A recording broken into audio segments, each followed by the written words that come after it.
Hey, what's up, guys? Welcome to another episode of Randy's Rants here with... Go ahead and introduce yourself, big dog. Enrique Saenz.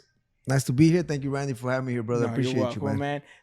Just tell a little bit of people of what you do and your education. Like your little bio. That's the one that I'm very intrigued in. Sure, brother. Thank you. First of all, I just want to say hello to everybody. It's my first time here with Randy. I appreciate you, brother, for inviting me. Man. Your brother Ralph. I just met him today, which is really cool. It's really nice to meet you guys, brother. I could tell right away, man. You guys are good.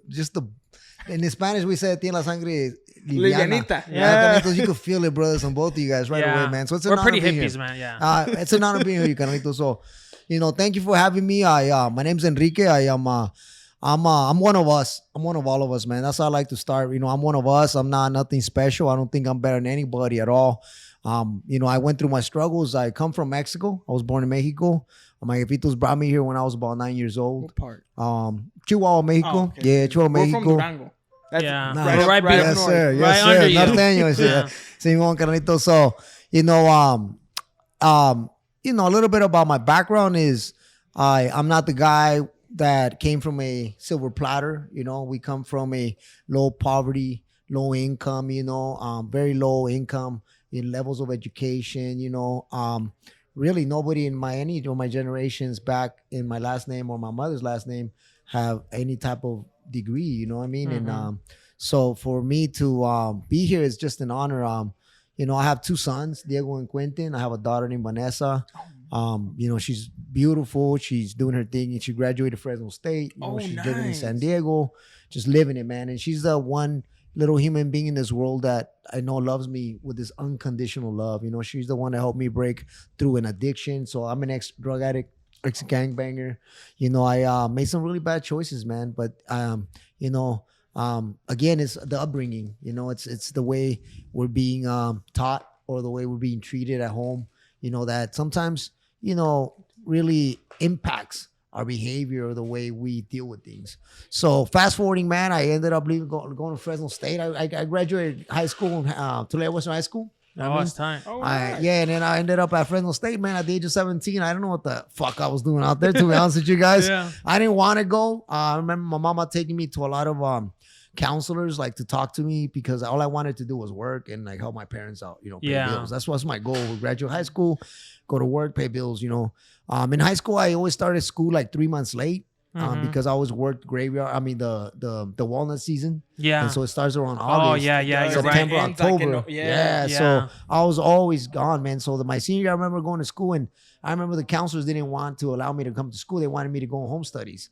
So I remember going to my mama, man, saying, "Hey, mama, you're gonna come over here and just act pissed off. You don't speak English, so just fucking act pissed, So, anyways, I brought her in the office. She's acting all pissed and shit, like, let them know my son's gonna be here. So, long story short, man, that was the woman who pushed me, to continue to move forward and to move forward more than just, than what dad or the family had the expectation of getting a high school diploma, and that was like the highest. I'm surprised that how come they were so strict? They didn't want you to get back just because you missed a month or yeah, like, you know what? I think it was, I'll be honest with you, man. I'll never forget this, and I'm gonna say it, like, I don't give a fuck who hears it, Yeah. Bottom line is, I was a student at that school, and I remember having a counselor, which was not my race. Obviously, I'm not saying that is because of the race issue, but I obviously wasn't taken seriously. This when this counselor had that meeting that they have with you to see what school you're gonna go to or not. I remember this guy asking me, man. He said, "Hey, so Enrique, like, what are you gonna do?" Because what happened was, my mama acted mad. They let me stay, and they put me like on a contract,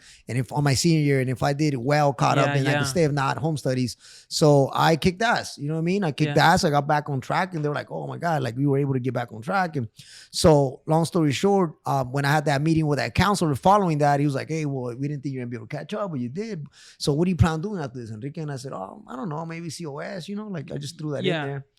And he shook his head, and he shook his head. Nah, he goes, and this is exactly his words, man. I'll never forget them. They burned in and they stayed in there. And he said, "You know what?" He goes, "Nah," he goes, "you're not gonna make it in college." He says, "You should just you guys are really hardworking people." That's what he said. He said that? He said, "You guys are really hardworking people, right?" He said, "So you should just find a trade Wow. You know what I mean? Find a Guessing trade. it was Like, like don't go 80s, to 90s, college. was it Yeah, back in that the- was back in fucking 94, man. Fuck. You know, I'm old motherfucker. So with that being said, I just want to throw No, that you're in not there. old. You've been through shit. Thanks, brother. Hey, remember, Thanks, Carolina. you're not old until you hit 70, 80. Oh, for Hey, sure, right, Big Dog? Don't matter. Hey, you'll be surprised. Yeah. Hey, if there's blood pumping and you feel strong, that's all that matters. Age is just a fucking number, bro.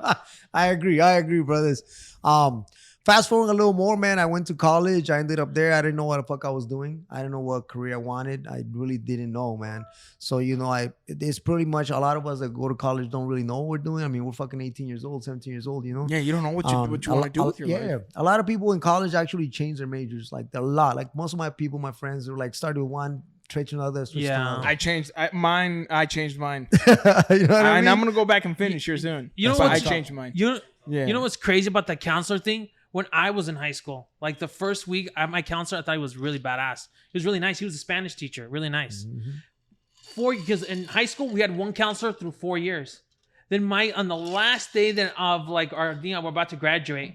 It's like, and he was like, "Man, that's crazy. You're graduating." He's like, and I was like, "What do you mean?" He's like, "I never thought you were gonna graduate," and I was like, "You piece of shit, motherfucker! Right. You waited 4 years to tell me that." Dude, I thought he was the nicest guy.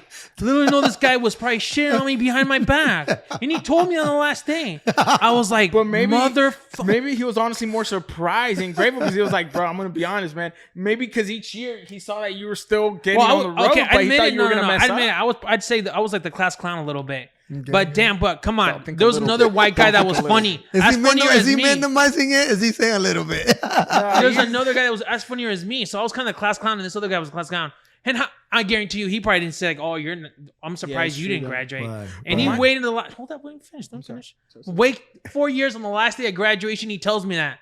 From there, I was like, I didn't say nothing, but in my mind, I was like, "Fuck you, Right. fucking Right, motherfucker." right, I don't know where the fuck right. he's at. Right. I feel the same way. I hope he's living in Wyoming. I didn't say shit. Mhm. But in my mind, I thought to myself, like, man, I'm already fucking being told every day that I ain't fucking good enough.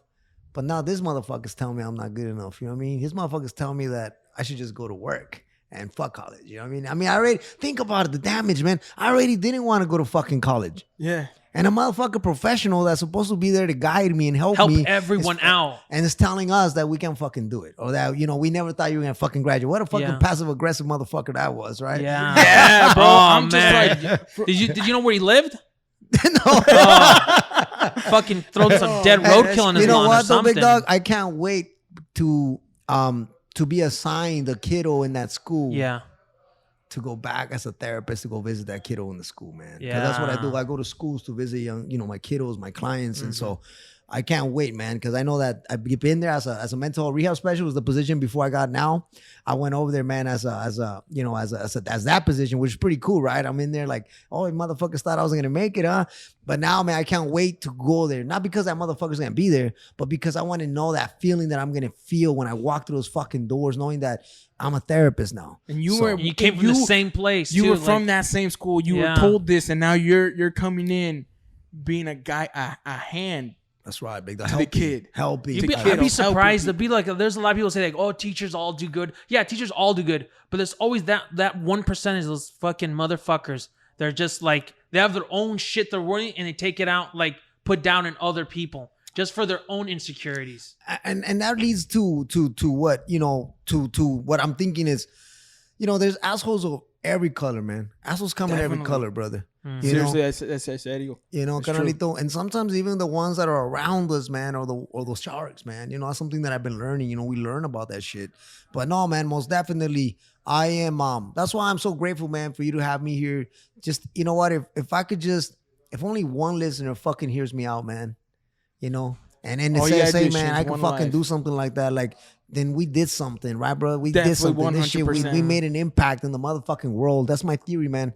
It's for me, carnalito, I'm not the guy with the tie. So I mean, I'm right now as a therapist. I'm getting families coming in. I'm having sessions with them. I'm first initial sessions, family sessions, bro. And it's like, I love when I tell them I'm not the guy with the tie. I'm not the therapist with the tie. This is who I am. And I use a skill called self-disclosure, which is you speak about yourself, but not too much to where now it's detrimental to the client or the family, right? It's not about me, right? I'm not going to make the session about me, right? But it's enough to let them know, like, hey, I'm one of you. I've been through this shit.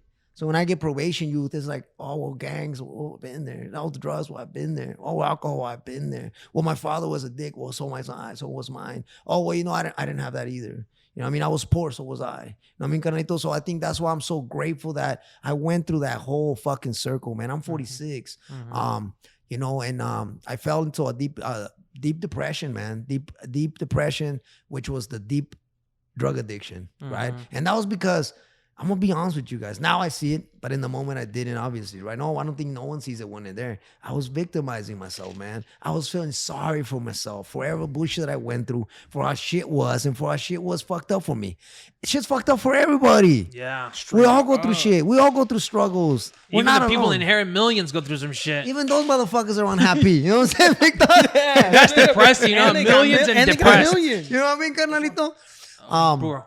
And so for that reason, man, I'm so honored to be here, man. And I look forward to the future and connecting with you guys and hopefully the audience can grow and hopefully we can help someone out there, man. If they have a question, they have a thought that's bothering them, man, we can help them and guide them on how to overcome that fucking thought and how to improve themselves overall. You know what I mean? How to improve 100%. Relationships, you know? If we improve ourselves, if we start by focusing on who the fuck we are, and start loving ourselves, man. Well, imagine what the fuck happens after that, man. Straight up. I mean, like serio. That's how it all starts. That's what it all starts.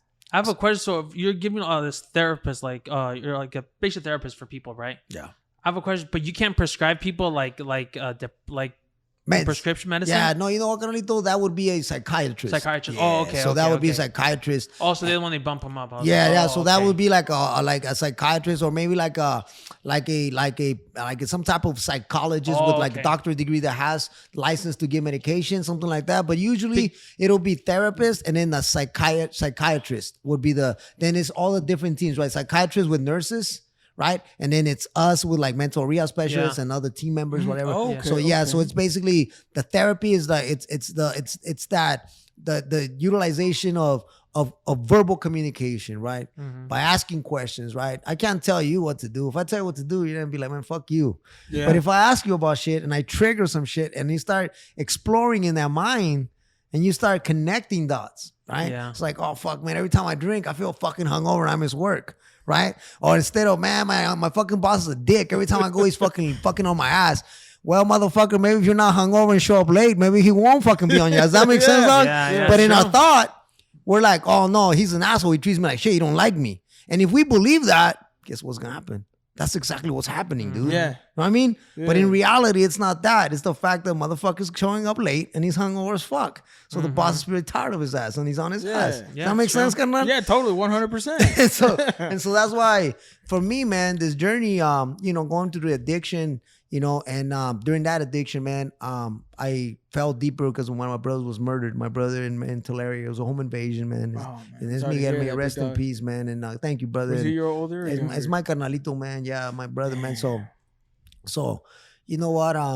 That just gave me, now the awareness is there, right? So now I see that. I just use that as a cane to lean on, right? To excuse my motherfucking behaviors. Yeah. Right?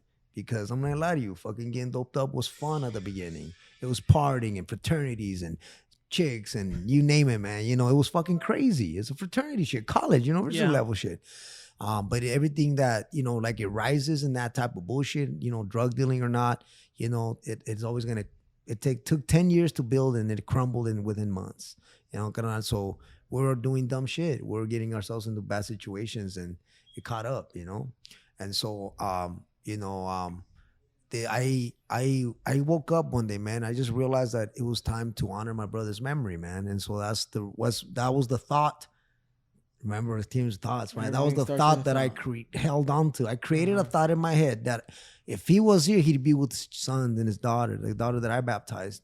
A daughter that I was too coward at the time. I was too weak. I wasn't strong enough to overcome that addiction and to be there for this little girl that was put in my hands as a responsibility from my brother. I'm her godfather.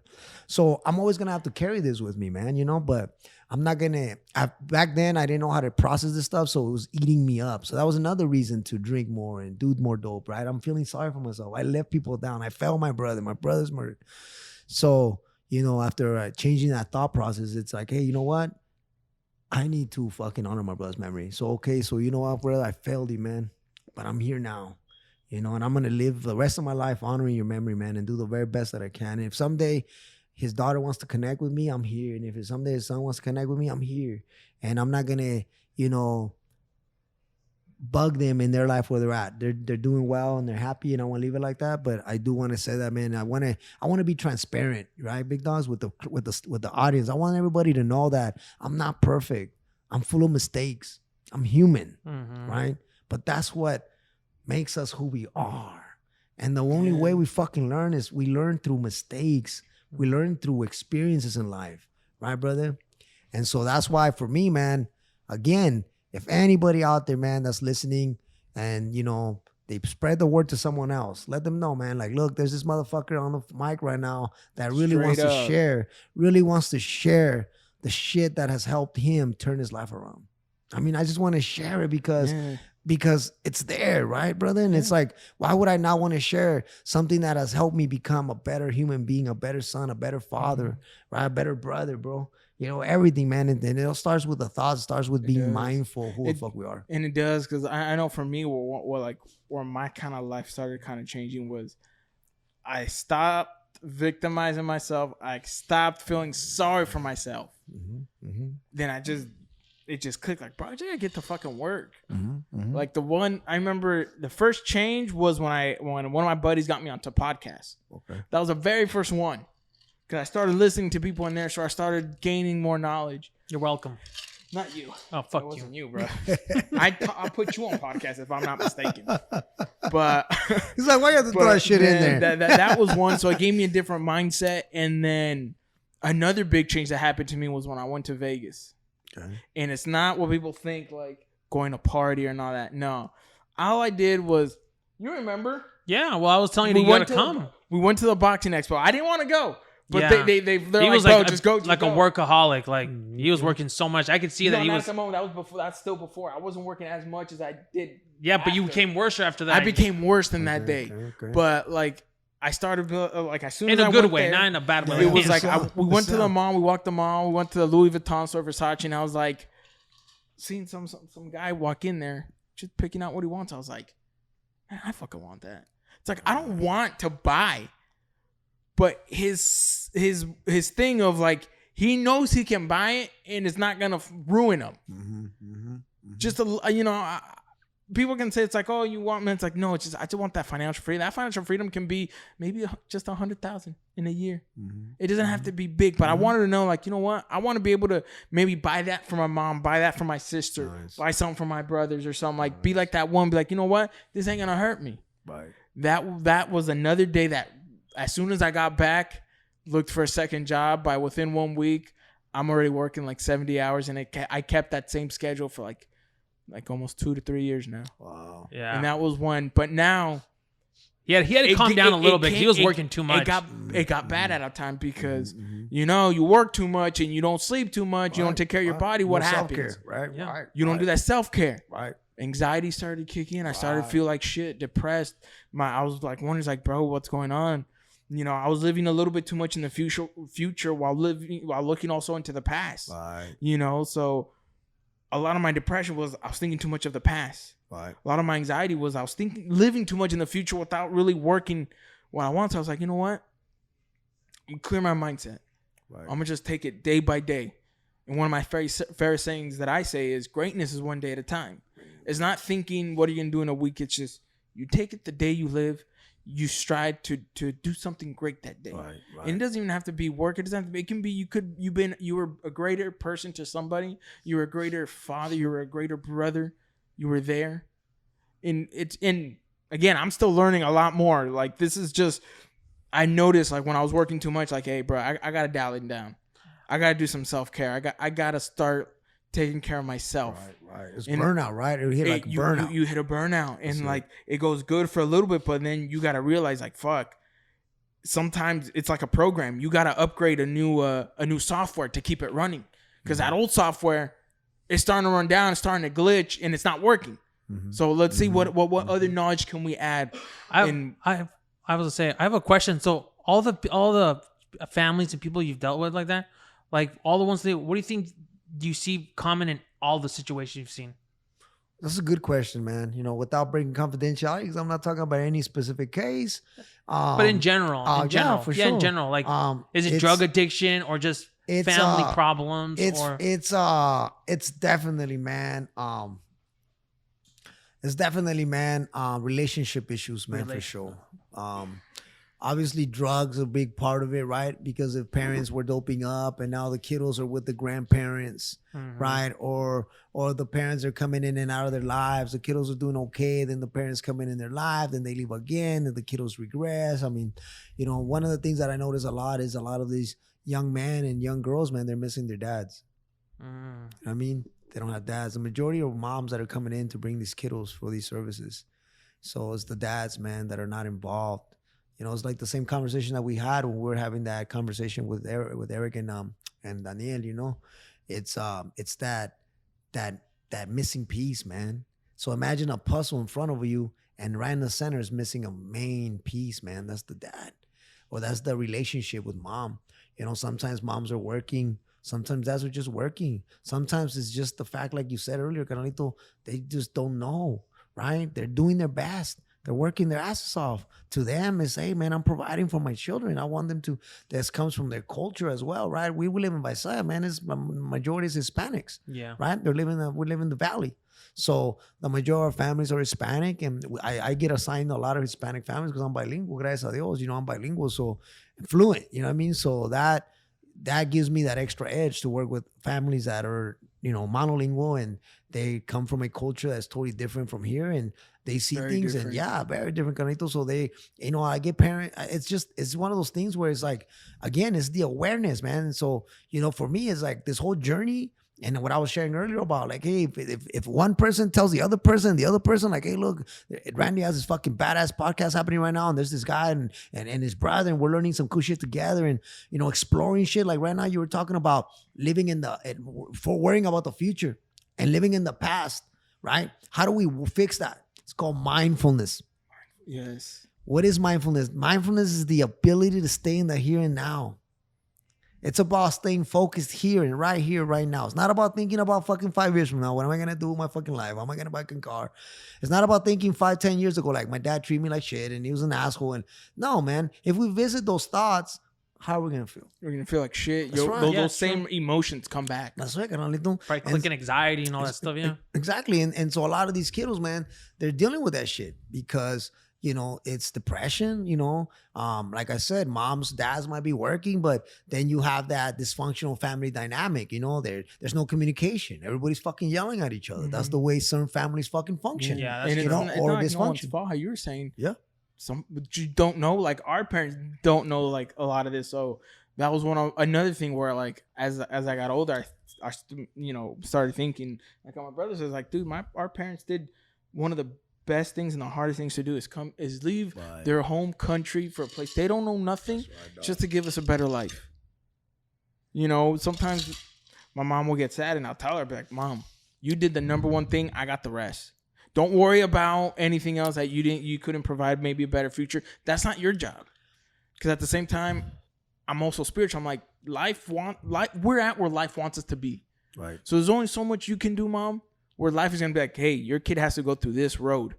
Mm-hmm. You're not going to stop him. I have something bigger planned for him. That's right. So for me, that's been another one where, you know, I'll tell my mom, it's like, Mom, this is like, don't feel bad for none of that. It's like, we're here. You did the one of the hardest things to do that a lot of people didn't. My dad too.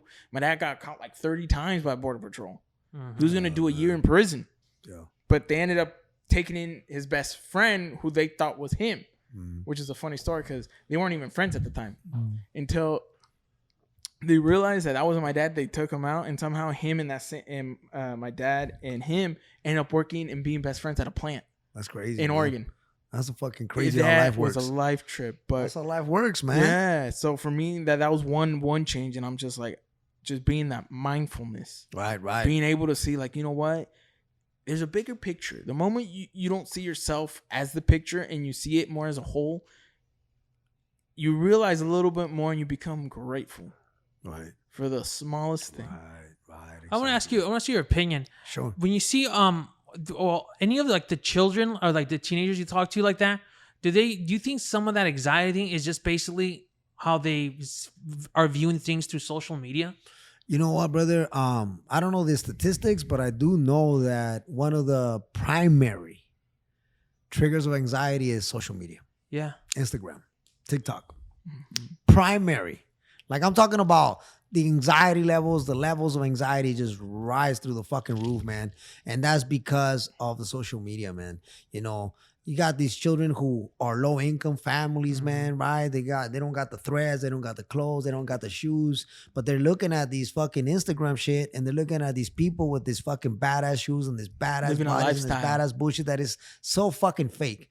You know, on Instagram, dog, everybody just wants to put all the fucking perfect pictures and all the perfect bullshit. And there's people who that don't even fucking get along as couples, but then they're all over the fucking Instagram kissing and holding each other. I'm like, fuck, stop, dude. You know, my wife and I have a pretty cool relationship. We're not the best. You know, we're human. We're working with it. But we don't promote that shit all over Instagram, like trying to show like we're just like this perfect couple, right? For what? Like, what the fuck? I have a theory about that. I have a theory that I don't think like your body, a human's body, like is meant to be connected to so many people. You understand? We grew up like people like there were, well, if you believe the science about cavemen and all that stuff, you know, like that, they all like hung little groups, but they were together, but they never really interacted with every other group they encountered. Well, maybe like a lion or something, but they were always like more.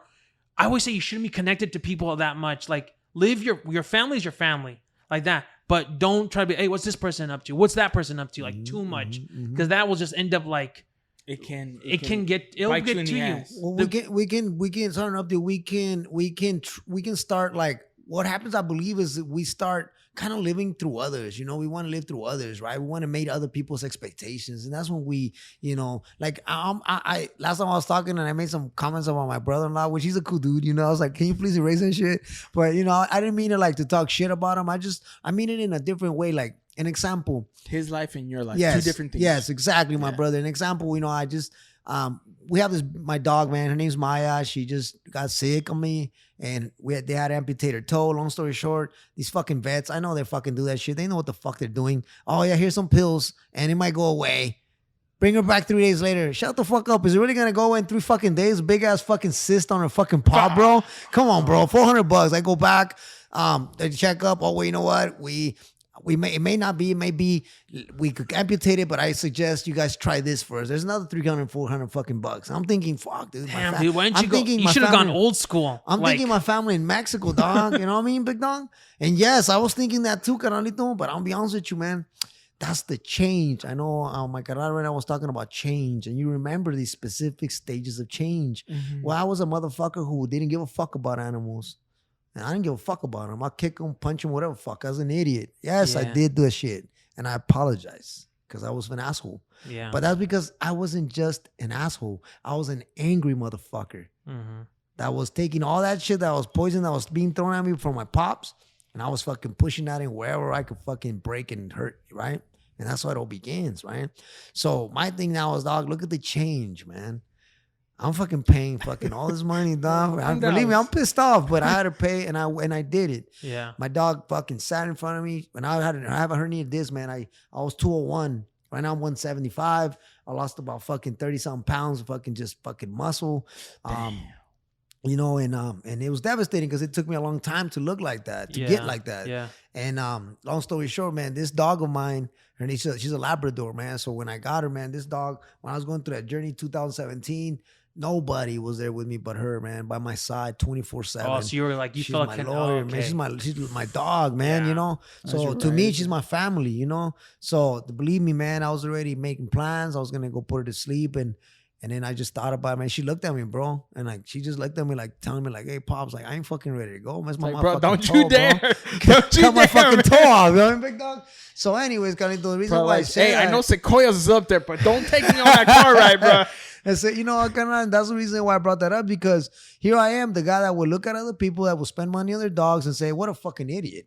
Man, I'm fucking stupid, man. I'm gonna fucking spend no fucking money on a dog, right? Yeah. But then look, years later, man, I developed this love and affection and this respect and this cariño for these animals, man, right? For these pets. And to me, man, I have two. I have Molly and Maya. And to be honest with you, man, like, again, it's the change, is how we can fucking change. And that's what I want to share with everybody. So if anybody fucking sees that we're doing this, Randy, big dog, and they want to join in. If you guys spread it out. Because I have some motherfucking knowledge that I gained through my life, not through the education only. I gained it through fucking life. I'm 46 fucking years old, man. At 9 years of age, I came to this country at the fucking... 46 years young. Thank you, baby. Thank you, baby. At fucking 9, 10, I was already in the fields with my pops. You know what I mean? Missing school. I wasn't even in school. I was working my ass off, you know, working the graveyards, working swings, working every fucking shift I could take. And the thing is that, you know, I was a certain way. I thought a certain way. I believed things a certain way. But I was able to change. And those changes, being open-minded to change, man, that's what helps us grow. It's called personal growth. Yeah. You know what I mean, big dog? But the only way we can do that is by opening the mind and being receptive to what other people have to say, not just to the what the fuck we think. Mm-hmm. Yeah. Our thoughts, man, we think shit and we believe that shit and we stay there. We're stagnant. We're stuck. Yeah. We're fucking stuck, bro. That's true. Stagnant. I mean, stuck. I have what do you think about people are taking now, like, you know, for people to go like to have going to therapy or exactly like that, they're doing shrooms.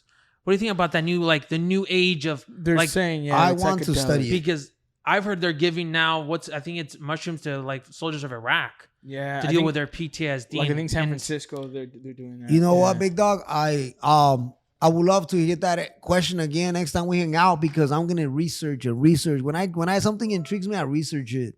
And I've been reading a lot upon that and hearing a lot about it. And I've heard really great things about it, man. You know, you're going into the psyche, man. Yeah. It's like you're going in there and finding yourself, right? Yeah. So I'm not gonna lie to you, man. I can't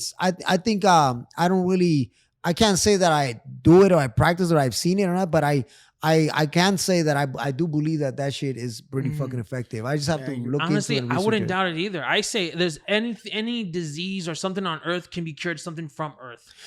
I have a feeling that's the thing. It was like mushrooms. Like sometimes people are taking too many of these chemical pills and stuff like that, where they can just be like literally like a one session of mushrooms or I don't know, ayahuasca like that can maybe maybe you don't even want to try. Like I don't want to, but maybe it'll help me with my anxiety or maybe trauma you went through. With the session of therapy too. Yeah. To talk about what they feel, to talk about that. Like maybe like have them go through. I wonder how they do it. I'm thinking maybe they have them go through the experience in a controlled environment. Yeah. Go through the experience, right? And then I'm thinking maybe they prepare them on maybe a talk. I would say like if I would say it would be about preparing them. I would say that way they go into that trip. Because remember, getting loaded and getting high, whatever the fuck it is, you're gonna go into that trip on how you're feeling. So if I'm pissed off and I go get drunk, I'm gonna be a pissed off drunk that night. I'm gonna get in a fight. If I'm emotional, I'm sad and I'm crying because my shit broke up and I go get drunk, I'm gonna be crying, listen to Vicente Fernandez and shit, dog, crying, right? Yeah. So that's the truth. So I think maybe they prepare them, I'm saying, because you're talking about therapeutic shit, right? So I'm thinking, I really don't know, but I really do like, it intrigued me. It intrigued me, man, because, you know, I guess, I'm an ex-drug addict, man. I made some really fucked up choices, but I'll be honest with you, man. I know that I think differently than a lot of people. You know what I mean? I think that part of that journey also opened up something else that I didn't have in there before. You know what I mean? When did you start doing? I started partying, man. It was fraternity shit, hanging out, you know, college shit, man. I was about 20, you know, because I didn't do shit when I was a little younger. I was just a hard worker. I was an overachiever. Yeah. So, you know, we'll talk about trauma maybe some other day, but, you know, I come from a very traumatic fucking childhood. You know, my childhood was fucked up. How about that? I'll leave it at that. We'll leave it at that. We'll say for definitely. You know, we'll leave it at that. I had a fucked up childhood, man. So, you know, for me to be a therapist now, for me, man, it's like such an honor because I used to want to save the world, right? But I was finding myself getting burnt out because I was putting everybody else before me because I really want to fucking save everybody. But I realized that the only way that I can save even one is if I take care of me first. See, so I was a guy, and I don't know if you guys thought this way before, but I was the guy, man. When someone was like, look, Enrique, it's because you have to love yourself so you can love others. I'm like, man, fuck that. That's not how I function, man. I love my family, man. I love them, and that's how I make me fucking love everything else. Fuck, was I so wrong? But I believe that shit all the way to my 40s, bro. That's crazy, right? Yeah. I believe that shit that, hey, you know what? Fuck that. You know, and people will tell me like, Enrique, it's because you got to love yourself. You can't, man, fuck you. You know what? That's my family. That's my mama. That's my papa, my jefito, my sons. That's how I fucking find love. That's how I find my juice. That's how I fucking get down. I was so fucking wrong. And so that's what I'm talking about, man. It's like, if we can just take that one fucking step, man. A journey of 1,000 miles begins one fucking step. But we take that one fucking step to make that fucking change. That's when we become receptive, man. That's when we say, okay, I'm wrong. I could be wrong. Let me hear this guy out. Let me listen.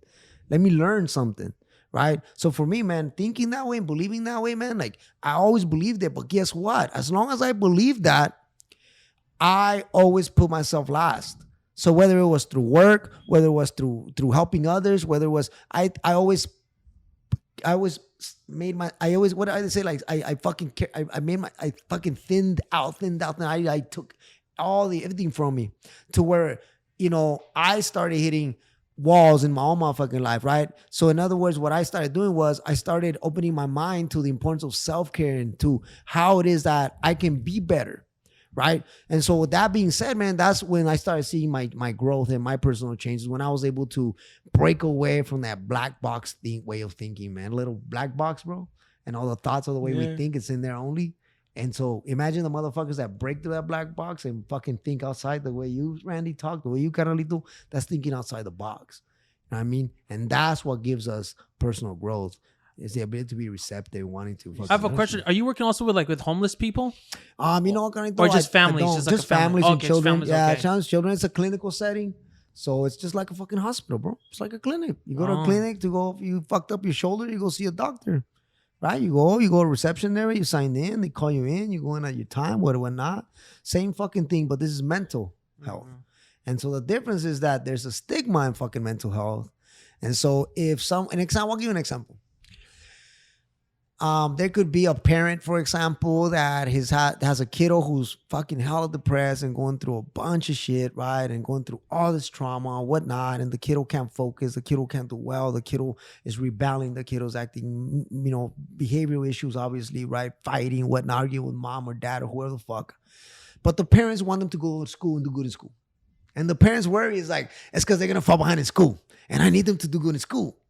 And my motherfucking thinking is, I'm sorry to say it, and you know I could be wrong, and fuck it. That's why we're doing this, right? Fuck yeah. My thing is, fuck school in that moment. Let's focus on that little person's mental health, man. So in other words, you go to the hospital, man, because you got fucking fucked up. You got into an accident. You fucking fucked up your eye. You fucked up your ear. You fucked up your head a little bit. Right, big dog? The dildo. Yeah, there Shot you you go. with They the fucked you up. You're fucked. Yeah. Yeah. All right. You go to a fucking doctor, bro, and right there and then, man, now you can't fucking move your arm. You're fucked up. You fucking can't see one eye and all that shit. But then, you know, your parents expect you to go to school and do good in school because they don't want you to fall behind. Mm-hmm. No, your parents will probably want you to fucking stay home and rest, dude, and relax, right? That's what but so in mental health, it's the opposite. It's like we want, it's a stigma. It's like, you know, no, there's nothing wrong with you. It's like, go, keep going. But no. Especially in that Latino community. Oh, man, especially. Like, and it's true to say, like, Mexicans, we're hard workers. Mm-hmm. We're fucking hard workers. But if there's two things we don't take care of our body or our mental. That's it. We learn basically to suck it up, get to work, man. That's it's it, like, bro. You know, that's it. Well, I still kind of live by it in certain aspects, but one thing that for me, I'm like, just be a man and get to work, you know?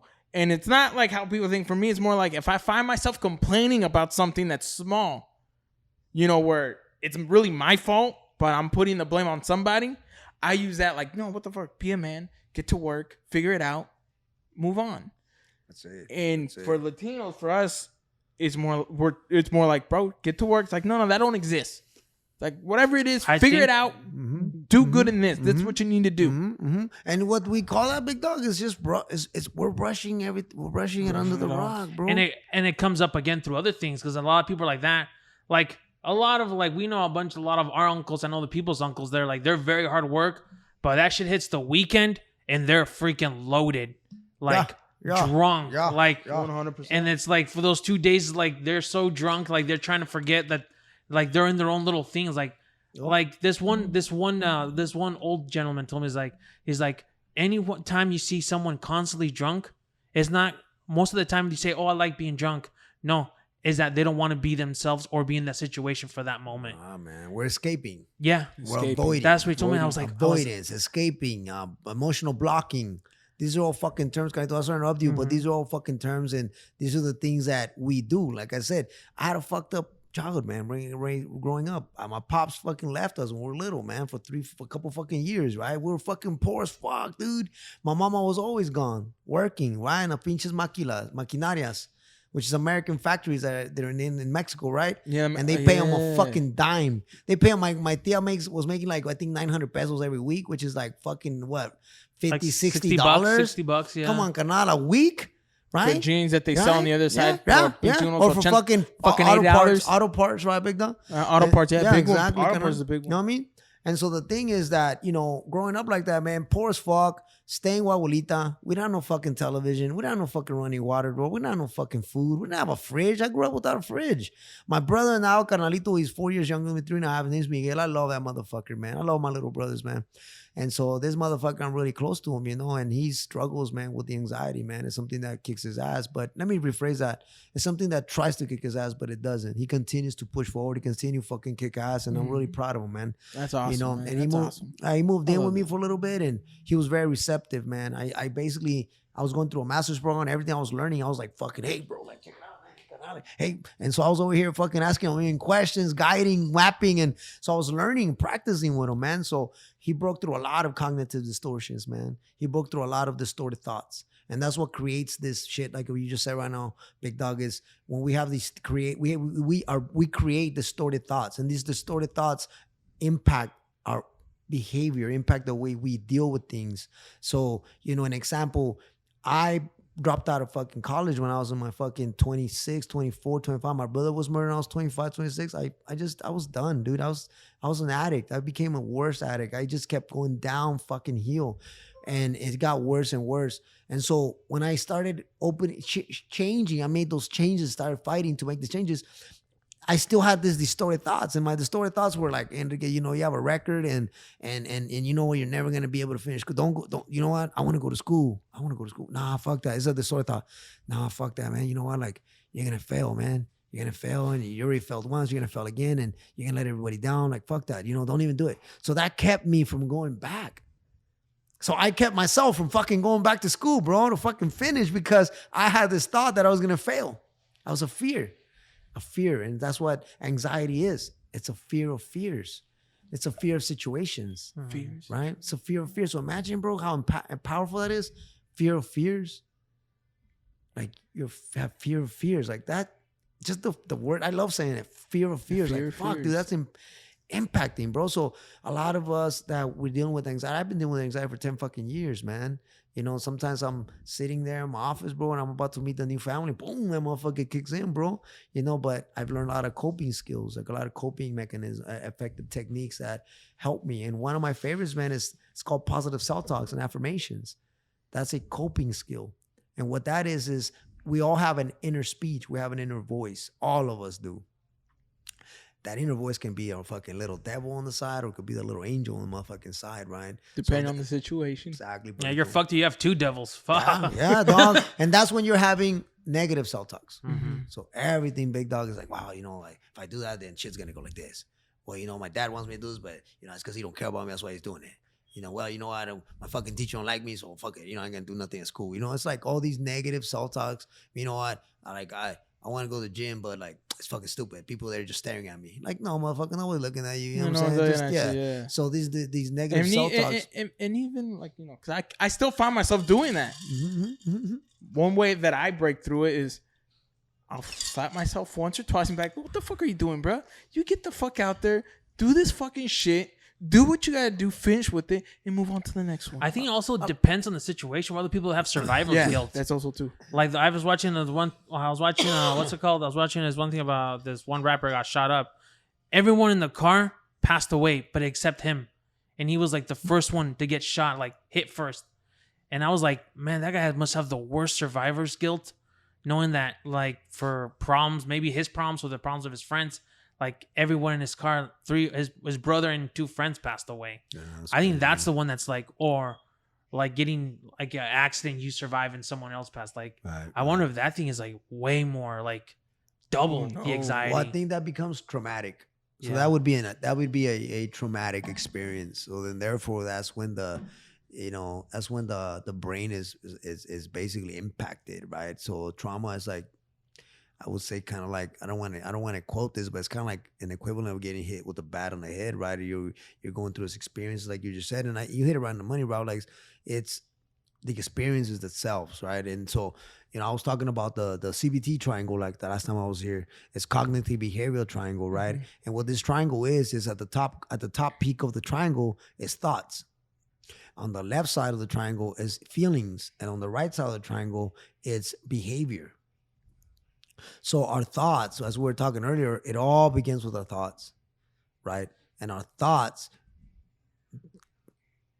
influence our feelings, impact our feelings. Therefore, it influences our behavior. It's that triangle, right? So if I think that society's out there is just cruel and that everybody's out to get me, right? I'm going to believe that I'm in danger, man, and I live in a bad world and that I shouldn't be out there.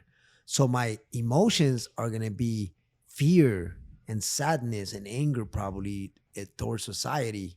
But my behavior is going to be, what do you guys think would be? Would I be out there hanging out, partying, or would I be isolating, withdrawing myself? Isolated, withdrawing. That's right. That's right. So it's all with the thoughts, and that's what anxiety is. We create thoughts and we create distortions, I'll use my brother as an example. This is my little bro, so he don't give a fuck. He's my dog. For a long time he was carrying a weapon. We have another brother that did 2 terms, man, in prison for carrying weapons. 2 4-year terms, man. He's doing great. He's a main Joe. He's my fucking dog. He's kicking ass in life now. See, that's awesome. He didn't need a master's degree. He didn't need a bachelor's degree. His life experience and that prison terms fucking molded him into the man that he is today. And I'm gonna tell you something. That motherfucker's on this game. All right. That motherfucker not fucking sitting around feeling sorry for himself. He's got no fucking time for that, man. Why? You're right, carnal. It wasn't the fucking education. Yeah, it wasn't that. He educated himself in prison. I'm sure he did a lot of reading. And it was also the fact that he learned from that shit. And he realized, like, I lost my motherfucking freedom and I lost my family. I lost everything. So I have to start again. And you know what? I went again because I was a knucklehead and I was fucking having another weapon. So you know what? Okay, second one, motherfucker. Now, third time's the charm now. Let's fucking stay away from that shit. Now, right, 2 striker. So, it takes so much pride in talking about it. They still have that strike thing in California? They still have that shit. Oh, shit. I thought that shit was gone already. I know, at least for him. I mean, I think they're assholes. You know what I mean? They're assholes. I think they just modified it to where they can't just be like third strike, you steal a piece of gum and then you get the third strike. They changed that. I think it's got to be something serious. Like because I remember back in the day for like the dumbest shit, like they get a third strike. Big dog dumb, like man. Jaywalking and shit. And yeah, exactly, man. And that what we look at that's called institutionalized oppression, man. This institutionalized oppression. So basically it's systematic oppression. These guys are fucking a system, and it's a system designed to oppress the people, man. That's what the fuck that is. That's why, like in New York, you have all these Hispanics and blacks fucking getting arrested for carrying a little fucking joint. Right, dog? They're getting fucking 1.5 years. That's nuts. But then you take Florida too. But then this guy in Louisiana, he's doing like 20 years for selling like half an ounce. Fucking crazy, bro. Dumbest. But then you take a motherfucker who's a rapist and he gets 3 years. Yeah. Fucking crazy, right? They got in other states. You see in other states, it's like, oh yeah, you can go to a store. There's its own store. It has its own store now. Go buy some. That's fucking crazy. I'm just gonna say this though. Yeah. I remember in middle school, I had said it. Even in high school, I was like, no, in middle school, I said, I was like, weed's gonna be legal. It's gonna be like a store. Mm-hmm. A lot of people made fun of me. Mm-hmm. But guess what? Go to California and all the places that have dispensaries. Who's right now, guys? Who is right on the money on that one? Yeah, man. What do you guys think about? Well, we just talked about the mindfulness, the anxiety, the thoughts. Honestly, that I agree with you, man. Honestly, and I see now people more now just because of what I see like on social media. They're like so addicted to like, oh, my buddy got a truck, I gotta one up him, and it's like everyone's trying to live on that thing, but most of that stuff is superficial. It doesn't like you can edit yourself in like China if you want right now. Exactly. And I just think that's like social media. It's a good thing. It's a really good thing because connect a lot of people that were lost. Maybe a guy had like a relative or something like that. My God. But you also got his goods. It's got his pluses for sure. But you got to see that sometimes like it's a slippery slope. Like you become too much. Oh, this people. You invite someone to a thing, but they don't open their invite for a week, and like you're pissed. Yeah. Well, you can just could have called them and been like, that's a good point right there. That's a fucking good point. Or when you fucking open it up and there's like 2 likes. Like, what the fuck? You know what I mean? Yeah. You're waiting for all little hearts to pop off. Yeah, and it's true, though. Yeah, and that was me at a point. But you know what they did, though? These are engineers. They're psychology engineers, bro. So these motherfuckers are dudes that know the brain, how the brain functions, and they're using engineering to basically hook the humans, man. And look around, bro. All we have to do is look around, Canalito. Everything's a business. You fucking go to a restaurant, every motherfucker's there with their fucking phone. They're looking down, no one's fucking talking. Yeah. That's one of the things that bugs me the most. Me too, dog. Me too. Like sometimes like I'll do this sometimes with like my sister or my mom. And I'll tell them back, bro, don't do that. I don't like it. Because I'm like, for me, I'm like one of my pet peeves is if I'm in a car with somebody and they're talking on the phone. That's one that gets me the most. Really? Really? He's like, I'm gonna do it next time. Look, because if you think about it, like if I take someone to LA or someone, it's a 3-hour drive. It's like, bro, it's like this is the time I want to talk to you. This is like the person I want to talk to, like have like the most realest conversation. But they're on the phone for like a whole 50 minutes having another conversation. You know, I think it's gonna get weirder. For me, if I get a call, if it's important, I'll tell them like, hey, I can't talk right now. You know, if someone calls me, I literally just, for me, in my point of view, if I take a call when someone's driving and they're in the car and they're listening to music or we're talking, for me, I feel like I'm disrespecting them. No, for sure. That's just my point of view. Yeah, wow. My point of view, because I'm like, I kind of want to talk to him. Like, you know, I want to ask him questions. You know, and if I'm talking on the phone, like, I feel like I'm kind of disrespecting him because now he has to lower his music just for me to talk. Right. If I talk, I try to keep it under 3. The most I'm like, hey, give me like 30 minutes. I'll call you, or fucking I'll send you a text when I'm done here. Right. You know, and that's just one of my. But going to the mindfulness and all that, I feel like it's like there's so many different things. Like when we're talking about the psychedelics, right? There's a theory I have. Like for the longest time, there's a stigma on them. But if you look around in all the tribes in the world, whether it's in Africa, Europe, Mexico, Native Americans, yep. Each tribe had their psychedelic they used. That's right. Whether there's always a purpose. For me, I feel like it's a spirituality thing.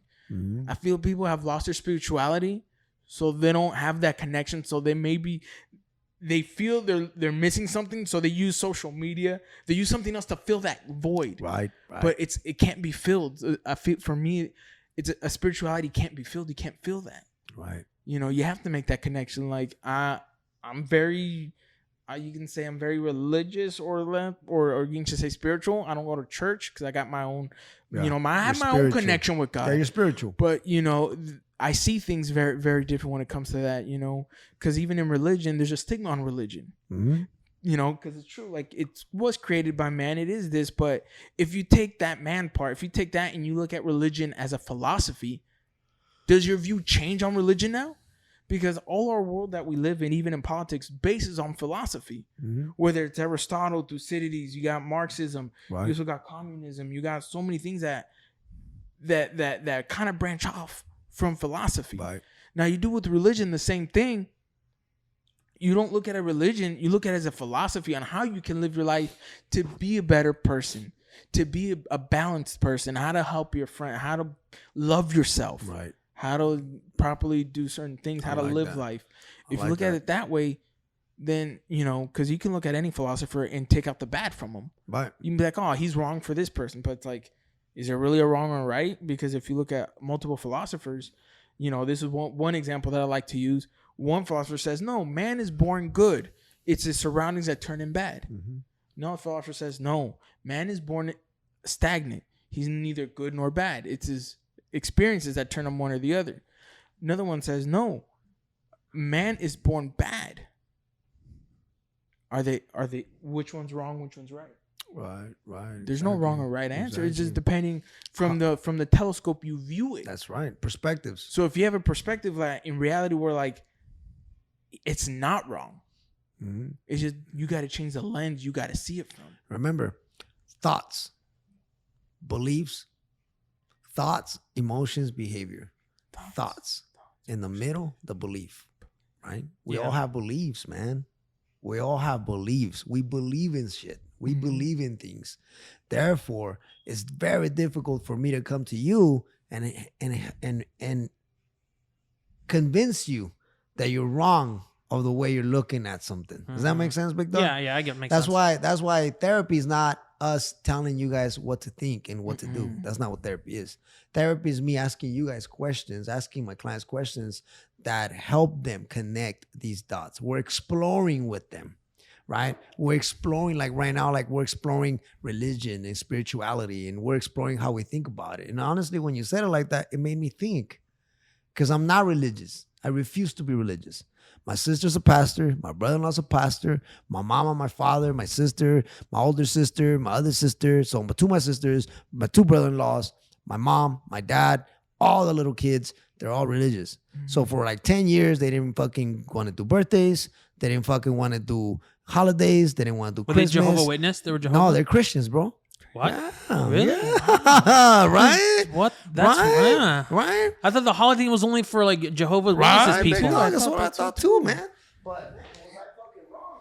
Fucking the whole fucking time is that's what something that was also, man, like think about it, man. Religion came in between my family and myself because I was the guy who was drinking a brewski. And my sister was new to religion. They were becoming pastors and all the above. So it was like, well, if you're drinking, then we're not coming over. I'm like, well, fuck you. Don't fucking come over if you don't fucking want to. You're not going to drink a beer in my own fucking house. Now, if I go to your house, I won't drink a beer out of respect. Yeah, because it's your rule. Yeah, but if you want to fucking come to my house, don't fucking come. So, you know what I mean? When my sister got into it, because she's my little sister, and I had to fucking let her know. You know, hubby fucking calls like, hey, bro. I'm like, man, well, fuck you too. You know what I'm saying, Big Dog? Because I'm like a tough as shit. She ain't my fucking wife. You know what I mean? As long as you're not like drunk, but you're just drinking a little bit and you can talk. It's like exactly. Therapeutic a little bit. Exactly. But think about it. Their belief was, hey, he's drinking. You're doing wrong. My kids, you're wrong. You're disrespecting dad, right? Well, how awesome is it that as they kept growing in their religion, they started becoming more aware of the shit. So now they celebrate Christmas. Now they celebrate holidays. Now they celebrate birthdays, right? But 10 fucking years later, it's like now they're celebrating. My brother moved back from LA and my family's celebrating shit. And my brother's like, hey, you don't come. I'm like, dog, like I'm still fucking, I'm settling in, fucker. Like for 10 years, these motherfuckers weren't doing shit. So how fucking am I supposed to just jump in there and just dive in? That's the belief, Carlito. So they believe that, right? So my sister, man, that's why I don't like religion. My sister, man, was into this religion, this church, and she had a little house, and she was remodeling and all this bullshit. It was great. And then somebody from the church, un hermano, right? Ugh. And I'm not talking about nobody's religion, all right? So I want to make that shit very fucking clear. You're religious, go for it. Enjoy it. Do what you got to do. If that's what you believe in, do it, man. Everybody's free to fucking choose what we fucking want to choose. Exactly, right, Big Dog? 100%. And so I choose not to tie myself to any fucking religion, excuse my language, to any religion and be told what to do by the person who runs that church. Yeah, I refuse 100%, to. I refuse to. When we had someone telling us like, well, you guys shouldn't hang out with your brothers because they're doing this. And I'm thinking, wait a minute, motherfucker, you tell me not to hang out with my brothers because they're doing dope or not? But motherfucker's my brother, man. Yeah. If you look at Jesus, that's the people who hung out. He tried to change those people. He never told his followers, no. Yeah, and Jesus was hanging out with people with leprosy too. He hung out with everybody because he had a love. And remember, it's man that creates it evil. Religion's a philosophy that a man that makes it bad. That's why religion has that stigma. You could have said it better. Remember? I see religion now more as a philosophy. Like, man, because God, Jesus, they were philosophers of life that. Honestly, I think honestly, if you're preaching good and everything, and like you want to do good for people, at the end of the day, I think you're doing a good thing. Yeah. But sometimes what gives me some things, I always have like a little like suspicion. Like for me, like sometimes when like there's people, sometimes when I encounter people that are really, really, really religious, I'm like, a red flag goes up. I'll be like, no, man. Like, because I've seen stories of like people that are very like on Dateline that it didn't end good, or 48 hours later that they were very, very religious. But I just think those people, maybe they were just hiding it, whatever their evil was, just religion. Yeah. And it was crazy because back in like in our hometown, there was this one preacher guy. I don't know, he was a pastor. And then everything went to shit when he got like another girl pregnant. And it was like he was like out of marriage. Mm-hmm. And then and what's crazy that it was a why weird. Are you laughing, bro? No, you know why I'm laughing? I want to hear it. I want to laugh because too. He ended up getting the pregnant woman was a little person. So this freaking pastor, his wife was really tall, but his mistress was a little person. And I'm like, that's when it hit me. Thanks for putting that picture in my head. and that's when it hit me. I was like, sometimes people are too really like that, or they try to be too controlling with their church like that. Dog. They're maybe hiding something, you know? That's it, big And like dog. Mormons, they can't drink coffee or they can't drink Mountain Dew because it's against like, you're not supposed to take that stuff. Or even this one. He's baptized Mormon. Yeah, I was baptized in 2 churches. Oh shit! The Mormon church. Oh shit! The Catholic church. We actually had Mormons come to the house every once in a while. Oh shit! We'd talk about religion first 15 minutes. Mm-hmm. The next 2 hours, and they can't watch TV, so I'd make them watch whatever they want on TV. Or like what you can't do. Yeah, exactly. Oh, we talk about drugs, we talk cartels, we talk about everything with them. I always offer them Mountain Dew because I know they're like not no, literally they can't drink caffeine products. It's true. It's the truth, man. You know what? Talk about religion. I still remember some of their names. There was Elder Darren. There was Elder Forrest. There was what was that? Oh my dude. There was what was the one that sent us a postcard like a year later? Yeah, I forgot him. You remember, he was pretty tall. He was from Phoenix. I forgot his name though. Really nice people though. Those people, honestly, they sacrificed 2 years. I may not agree with some of their religious thing, but just to sacrifice 2 years to preach what they believe is true, I give that's. It's awesome, man. That's awesome. So all power to him. I have an uncle in Mexico, man. And everybody tells him, I was a little boy, man. I remember he was a hardcore gangster, right? Cholo and shit. Yeah. And he was, back in the days, man, when I was a little boy in Mexico, man, judiciales, they used to beat the shit out of the law in Mexico used to beat the fuck out of people, man. Still this day, they still do. But back then was really out in the open. As they call it over there, calentadas. Yeah, in that calentota que le dieron, dog. And this motherfucker was like, turning his life around, man. He's like, so he became religious. He was the first Christian in the family because we're all baptized Catholic. Mm-hmm. So he was the first Christian family. So guess what? To everybody, he was crazy because he believed in God. He believed in other shit that we didn't. So he's one of those guys. He's an evangelist. Where he's like the guy that goes evangelist. Where they come evangelicals. When they go preach the Bible, dog, in the mountains and shit. So that's what he would do.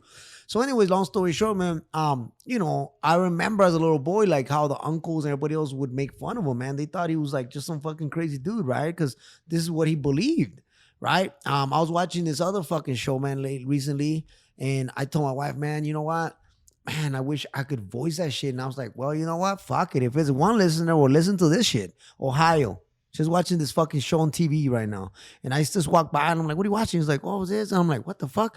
And it was about kids, right? And teens on that. So I work with families, man. So that's my fucking thing. As soon as they said it, you're like, what's going on there? Long story short, they got these fucking, I'm not sure what religion they are, Mormons. I'm not sure what religion they are, dog, on the truth. Amish? But some shit. But it's not Amish, it's not religion. But what it is they have like, they have different wives. They have several wives. Oh. And so what they do though, but think about it, these little girls are escaping this order. They're escaping, dog. That's what the show's about. Yeah. They're escaping the order. Right? So they're teens that are escaping the order and they're becoming free. Like they're getting their freedom. So I just found out through the show, man, that these little girls trying to basically escape too, right? And so the mom, and so basically it's the husband. And so they know how to do it, like this gray area. So it's like one wife only legally and the other ones are wives too, but they're not legally, so they can fucking bust them. But then again, like they have these friends of the family. Yeah. So then again, but they have this belief, right? And the way I look at it, I could be wrong. Please forgive me if I'm offending anybody out there. But the truth is, that's why I'm not religious. Mm-hmm. They fucking believe that God has this order, and that I guess the woman has to be submissive and she has no fucking saying in anything.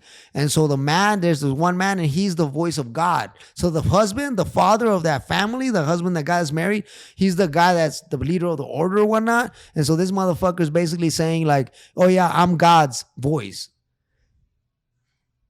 That's what he's fucking claiming, bro, that he's God's voice, that he's second in to God. He's second to God. So then that's why these women have to be oppressed. And so the children, dog, they're all between each other. So they're making like little girls that are 14, 12, 13 marry their uncles that are grown 40-year-old fucking men. What? Now, you can feel my fucking energy fucking lifting right now because that shit pisses me the fuck off, dog.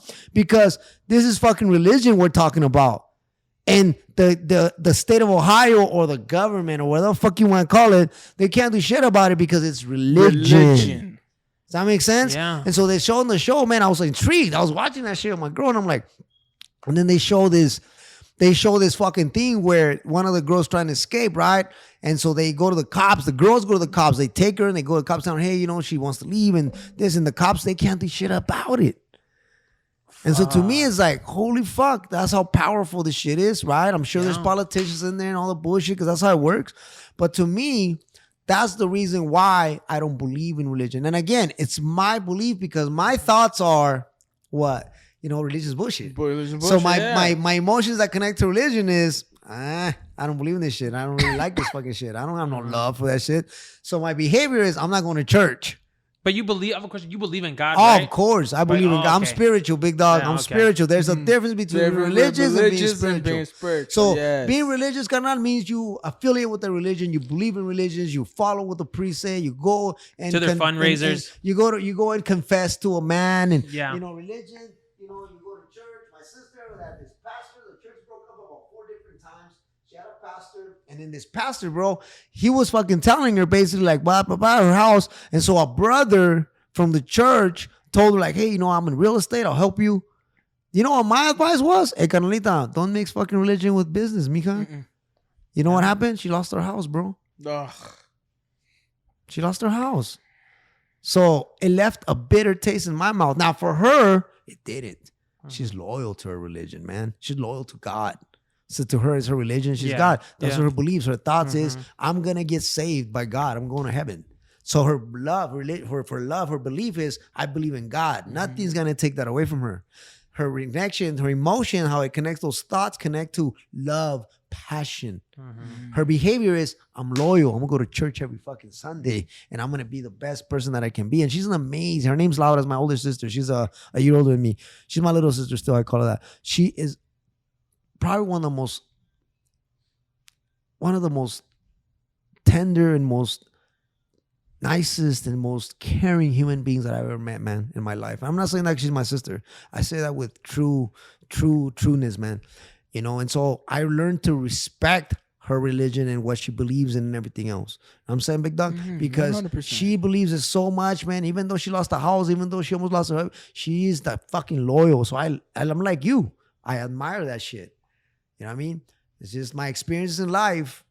Yeah, it's different. Yeah. And my education, when they're like, well, you know, it's because, you know, this says this and you were supposed to care for each other. And I'm like, yeah, psychology says the same shit.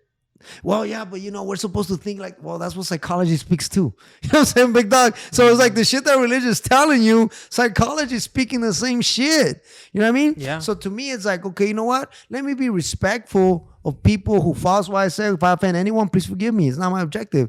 I'm just sharing what I believe. This is your point of view. Yeah, this is my 100%. You know, that's what I want listeners to know. Like, hey, like, I'm not going to tell no one they're wrong. I'm not going to, even if I may disagree with someone. There you go. I don't care because I like getting to know people. There you go. Yeah, and sometimes it's done. Everybody has a different view. There's some views he has that I disagree with, but you know, he's my degenerate brother, so I gotta respect him. I think it's messed up when people like when they cut each other off just on their like religious or more political. Now it's even that's even worse. People now like don't even talk. I understand if you don't like a family member and you don't talk to them, it's not saying like, oh, you hate them, you wish them the worst. So hey, you do your thing. We just don't connect, and let's to avoid any conflict. We're just on different levels. That's right. And it's okay. Doesn't you wish that person bad? Just hey, I'm on different thing, and you're different thing. It's a different thing. But there's people like just on political, just on not even family drama. Hey, everyone family goes through shit. Right. Sometimes there's civil wars. Right. Sometimes there's shootouts. Right. Sometimes there are many things. But eventually, I think that's like a family problem. That thing. Right. But on something superficial as politics. To like cut someone off, because you're a Trump supporter, because you're a Democrat, because you're a libertarian, or you're a communist like Randy. Like people shouldn't cut each other off about that. Like you shouldn't. I love the indirects. I love them, man. Like you shouldn't like it's like I saw this one report on CNN. Like this lady cut off all her family because they're all Trump supporters and she's the only Democrat. I was like, come on, fuck that. I came to this, bro. No, I mean, I could tell someone you're an asshole because you believe you love Trump, but I'm not gonna fucking cut him off. Yeah, but somebody can tell me you do. You're a dumbass. It's like the saying says. It's like you an asshole, but you my asshole.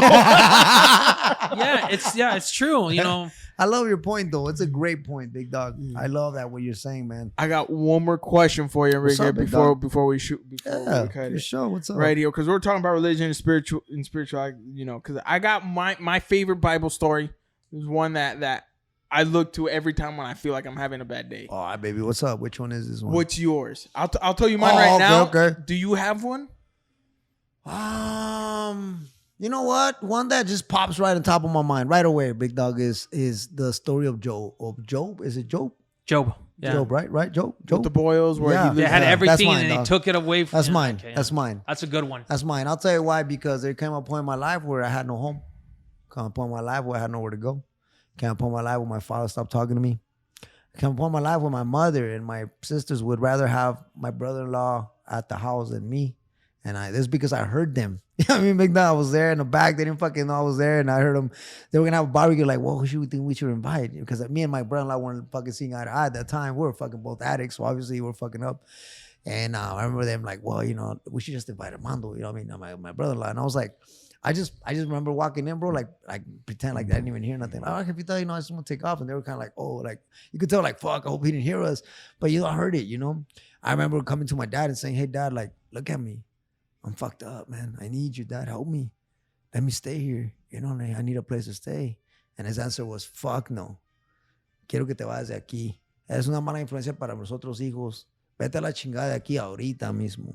I remember walking out of that house with my tears in my eyes. You know, I remember hugging mama and saying, Mom, no, my mama crying like, no, it's mi hijo. No, jefita, it's not my house. That's right. This is his house. I worked all those fucking years in the fields and I gave my dad all those motherfucking checks. Because I always was told that, you know, mijo, aquí vas a tener tu casita siempre. You know, but it is a dog-eat-dog world, big dogs. And so with that being said, man, that story of Job, I relate to it a lot, you know. And that's what helped me change when I realized that it is a dog-eat-dog world. Find yourself as a drug addict. Find yourself on the bottom, and you'll see how everybody will step on you. You know, even family members will, you know. And unfortunately, man, drug addiction is not a choice like everybody says. Drug addiction is a disease. But it's perspectives that we're talking about right now. You can look at it from a moral perspective, or you look at it from a medical perspective. Mm-hmm. You look at it from a medical perspective, man, you know what? That person has a disease. They need help. They need love. They need encouragement. They need praise. They need support.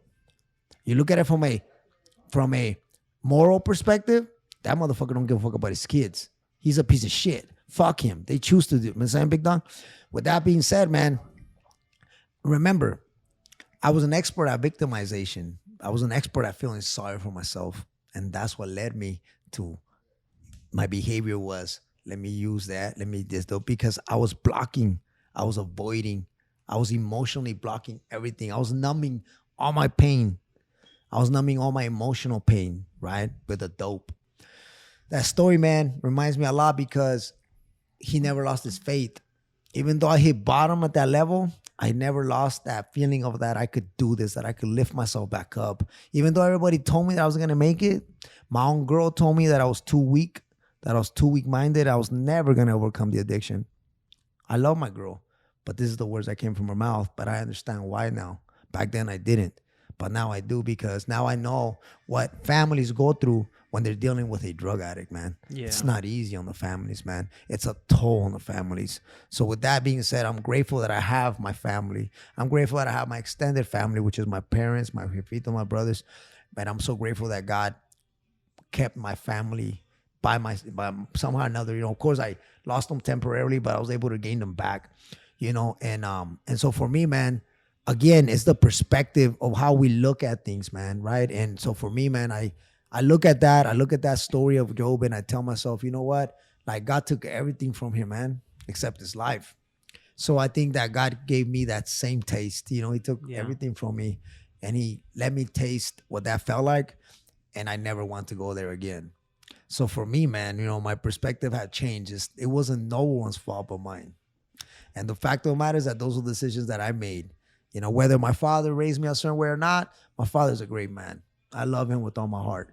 And I forgive him, and I hope that he forgives me for failing him, you know, when I was a youngster. But, you know, now I can look at myself in the fucking mirror, man. I can look at my pop straight in the motherfucking eyes and say, look, Jefito, we fucking did it, man, you know? Yeah. And so with that being said, man, the perspective is everything, carnalitos. If we look at the world as the enemy, man, it's going to be the enemy, you know? But if we look at it as an opportunity, every day, like you said, Randy Dog, it's an opportunity, my brother, right? And I love your self-talks because you added the slap in the face on the motherfucking self-talk. If it works for you, it works for you. For me, I look at myself in the fucking mirror because now I'm seeing myself.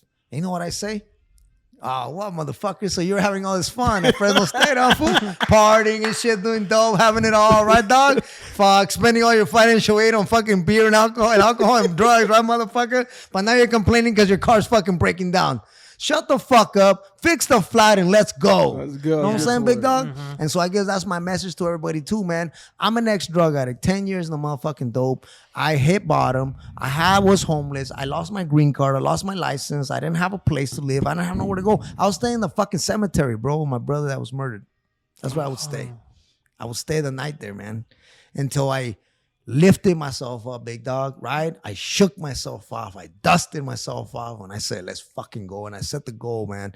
And so I've been fighting, man. I've been fighting for the last 15, 17 years, you know, and I'm not perfect, bro. I still fuck around here and there. I fuck up here and there, but it's humans. Not everything. Yeah, we're human. Yeah, we're But now, man, I have a passion, a desire, a goal, you know, and I have a purpose in life. I'm a father. Mm-hmm. I'm a husband. I'm a son. I'm a brother. I'm a friend. I'm a friend. Thanks, carnal. And with that being said, man, now God gave me an opportunity to educate myself, man. And I got my bachelor's in social work. I'm a master's in social work. I'm a social worker. I'm not a marriage license. I'm not a marriage and family therapist. I'm a social worker. There's a little difference in between that. And I'll talk about that next time, maybe. No, for sure. But social workers, we take a lot of pride, man, in jumping and diving into the lion's den and the problems with our clients, grabbing them, helping them, teaching them, giving them the resources, pulling them out of there, and then watching them take off, man, with their wings, with their own wings, and then jump to the next family.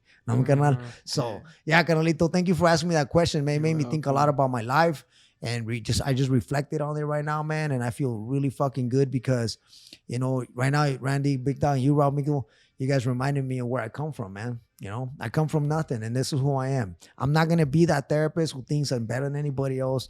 I'm always going to remember who I am, where I come from, and I'm not going to coop myself up in an office. I'm going to be out in the field as much as I can, man, and break down barriers, knocking on doors when the clients are not coming to see me for some reason. I'm not going to just send a letter and close the case. I'm going to go knock on that door, see what's going on. You know, because I'm passionate. You know, but 1,000 words. The way you guys are passionate about what you're doing, Randy, man, this is really good stuff, brother. Again, I hope we reach someone out there, and if we did pass the word around. 100%. Pass that shit around, man. Let's do this shit. Let's do this shit again.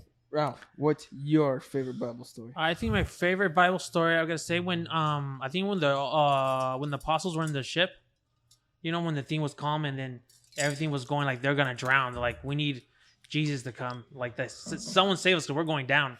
And then Jesus is walking on the water, and he tells them like, "You guys need to come." Like, no. They wake him up. They're like, "Hey," like he wakes up. He's like, "Why are you guys worried? You're with me." I was like, damn, I like that. He's like, "You're with me. Nothing's gonna happen." And he was just there chilling. Everyone's panicking. And then later on, when the storm is happening, you know, and they see Jesus walking, and they're like, "Hey, just follow me. If you have faith, follow me." And then it's like no one wants to follow. And Peter starts following him. Mm-hmm. But as soon as he doubts him, he sinks. And that's why I always feel that that's why Jesus always trusted Peter, because Peter's the only one who got out of the boat. So he was the only one that. And that's why I think he was more like connected to Jesus. All the ones stayed on the ship, but he's the only one that walked on it. So I was like, that story right there is like my favorite one. That's a badass story too, Big Dog. I like that one. Me too. That's powerful. That was a powerful one. Yeah. But you, Randy Dog? Mine, and it's one that my mom read it to me once, and I just stuck to it, and then I read it myself. The story of Jose of Egypt, where he has this vision that his brothers will need him one day. His brothers get this envy. They think about murdering him, but one of the brothers, I think it was Reuben, convinces the other brothers, no, let's just sell him. So he sells him to slavery. He doesn't lose his faith. Always prays, but always wonders. Still ask God, like, what, because I always say there's a difference from doubting and questioning God to questioning God to wanting to understand. I like that one. There's two different questionings. Way different. When you go into religion, some people will say, oh, you can't question God. It's like, there's a difference from questioning and questioning to learn, to understand. Right. Big difference. But in that, he gets sold, and he never kept his faith. And he gets sold again. He almost dies. Yeah, he becomes the number 2 to Pharaoh's commander.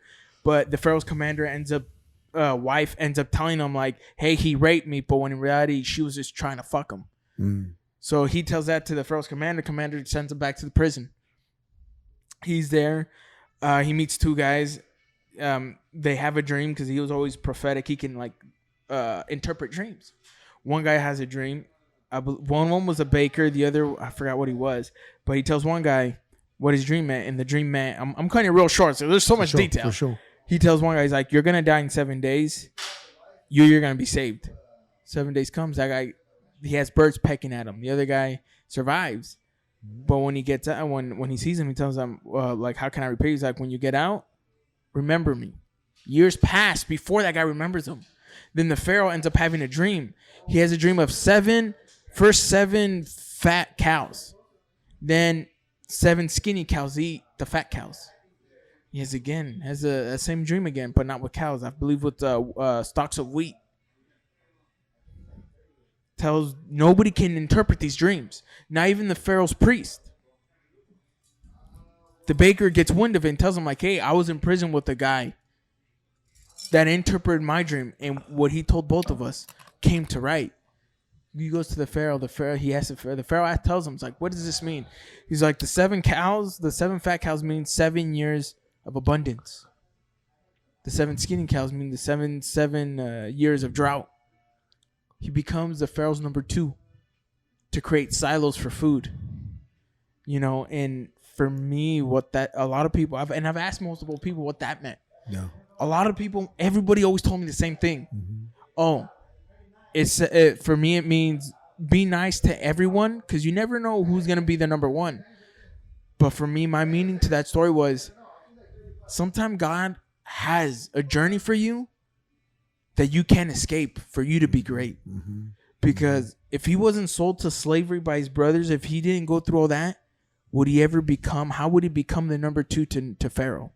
How would he go to Egypt? He would be with his father, who to him, his father, that was his favorite child, because that was from the woman he loved. He only had 2, mm-hmm. Jose, and it was I forgot the little brother's name. Abraham's name was I think it was Dominic or something. I can't remember the little brother's Jason. name. It wasn't Jason, but that was that. And for me, it's one story that tells me where, like, hey, if I'm going through a bad time, keep my faith. That's right. Because I know there's a bigger picture. There's a reason. There is a reason I'm going through this. That's right, man. I may not understand it now, but I know one day I will. That's right.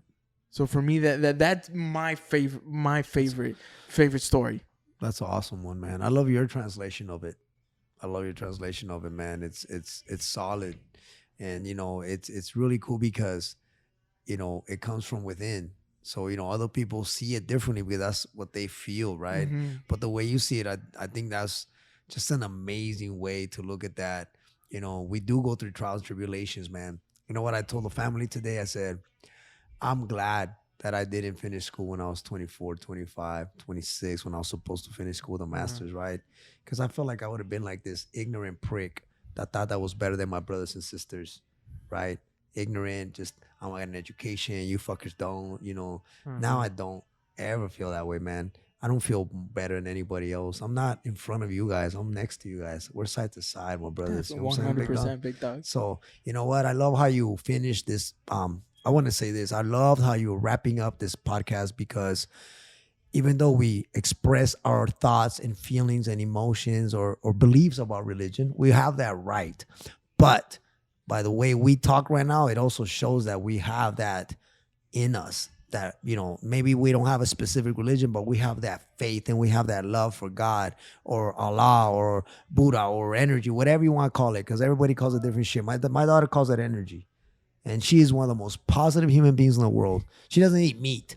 So her fucking body is clean as fuck. Big dog. And so bottom line is, I love it, Randy. It was just awesome, big dog. The message is beautiful, because we're not sitting here talking that, religious stupid and everyone's religious stupid. No, that's not at all our point of perspective. It's just we share our thoughts, our beliefs, and we all have every right to feel that we believe what we believe, and our experiences teach us that. But, to hear what you said right now, it just feels so good, man, that I am sitting next to men that also have that way of thinking, carnalito, because it's not over, bro.